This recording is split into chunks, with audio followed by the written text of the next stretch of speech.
आपत्ती काळात नागरिकांना दक्ष करण्यासाठी केंद्र सरकारच्या मोबाईल आधारित आपत्ती संप्रेषण प्रणालीचा प्रारंभ। आजच्या चाचणी दरम्यान 21हून जास्त भाषांमध्ये SMS सूचना प्रसारित। नागरिकांची सुरक्षा अधिक मजबूत करण्यासह आपत्तीच्या वेळी जलद माहिती पोहोचवण्याच्या दिशेने आपत्ती संप्रेषण प्रणाली एक महत्त्वाचं पाऊल।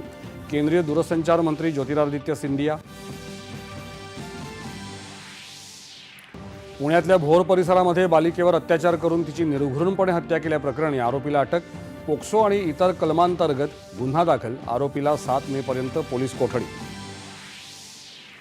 नसरापूरची घटना अतिशय निंदनीय आणि दुःखद। हे प्रकरण जलदगती न्यायालयात चालवून आरोपीला मृत्यूदंडाची शिक्षा देण्याची मागणी करणार मुख्यमंत्र्यांची ग्वाही। भोंदूबाबा अशोक खरातशी संबंधित आर्थिक गैरव्यवहार प्रकरणातील तपास ईडीकडून अधिक तीव्र।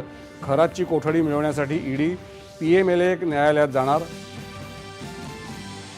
ग्रामीण महिलांच्या उत्पादनांना हक्काची बाजारपेठ उपलब्ध करून देणाऱ्या महालक्ष्मी सरस विक्री आणि प्रदर्शनाचं मुख्यमंत्र्यांच्या हस्ते मुंबईत उद्घाटन।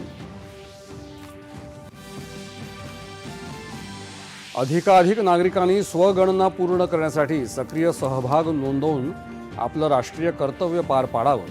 उपमुख्यमंत्री सुनेत्रा पवार यांचं आवाहन। राज्य शिक्षण मंडळाच्या इयत्ता 12वी परीक्षेचा निकाल जाहीर।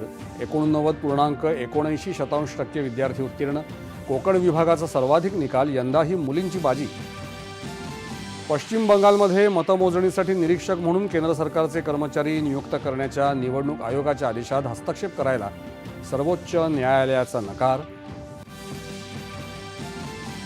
इराण मागत असलेल्या सवलती अमेरिकेला मान्य नाहीत असं सांगत इराणनं नव्यानं दिलेला प्रस्ताव अमेरिकेचे अध्यक्ष डोनाल्ड ट्रम्प यांनी फेटाळला।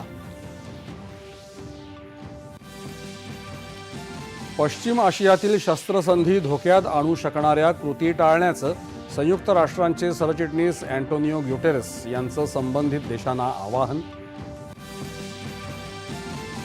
छत्तीसगडमधील कांकेर नारायणपूर सीमेवर झालेल्या IED स्फोटात 3 जवानांना हौतात्म्य, 1 जवान गंभीर जखमी। आणि थॉमस चषक बॅडमिंटन स्पर्धेच्या इतिहासात भारतानं केवळ दुसऱ्यांदाच गाठली उपांत्य फेरी। उपांत्य फेरीत आज भारताची लढत फ्रान्सची। नमस्कार, 4:30च्या या बातमीपत्रात